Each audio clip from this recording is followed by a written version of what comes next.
আমরা মুসলিম হয়ে দীঘার জগন্নাথ মন্দিরে কি ঘুরতে গেলাম আজকের এই ভিডিওতেই তোমাদেরকে দেখাবো। আসসালামু আলাইকুম, welcome back to my channel. আবারও চলে এসেছি তোমাদের জন্য আরও একটা মিনি ব্লগ নিয়ে। তো তোমরা আগের ভিডিওতে দেখেছো যে আমরা হলো ঢেউসাগরে ঘোরাঘুরি করেছি। এখন ঢেউসাগর থেকে বের হয়ে আমরা হলো একটা টোটো ধরে নিয়েছি।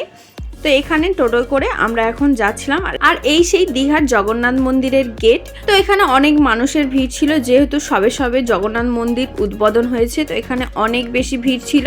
তো এখানে আমরা আর ঢুকলাম না, আমরা যাচ্ছি ওল্ড দীঘাতে। তো এখানে তোমাদেরকে বাইরে থেকে মন্দিরটা দেখাচ্ছিলাম। তো অনেক বড় একটা মন্দির, আর চারিদিকে অনেক লাইটিং দিয়ে সাজানো হয়েছে।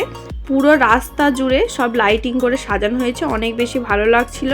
তো তারপরে দেখতে দেখতে আমরা ওল্ড দীঘায় চলে আসি। তো এখানে আসার সঙ্গে সঙ্গে আমরা এখান থেকে অনেক কিছু খাওয়া দাওয়া করি, আর অনেক কেনাকাটাও তো করি অবশ্যই।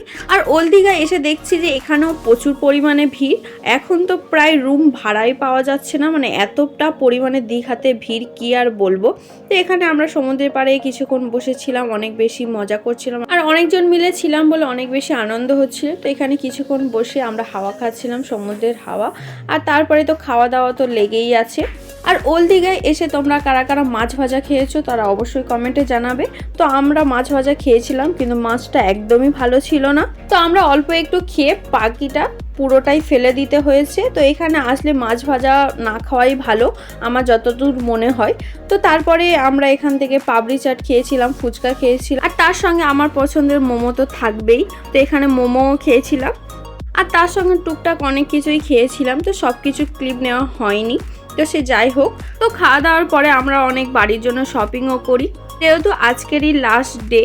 আর এখন এখান থেকে যাওয়ার পরে হলো ডিনার করার পর গাড়ি ছেড়ে দেবে, সেই জন্য হলো আমরা একটু তাড়াহুড়োর মধ্যেও ছিলাম। তো এখানে যা শপিং করার আমাদের করে নিতে হবে, সেই জন্য এখানে আমরা কিছুক্ষণ সমুদ্রের পাড়ে দাঁড়িয়েছিলাম। তো তোমাদেরকে একটু সমুদ্রের আওয়াজটা একটু শোনাই।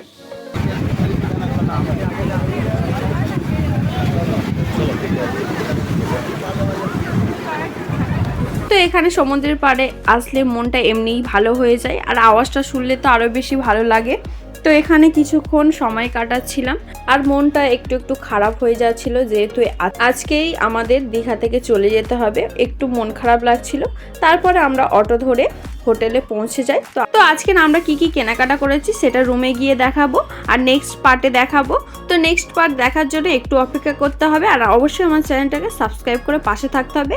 আজকের মতো এই পর্যন্ত, আল্লাহ হাফেজ।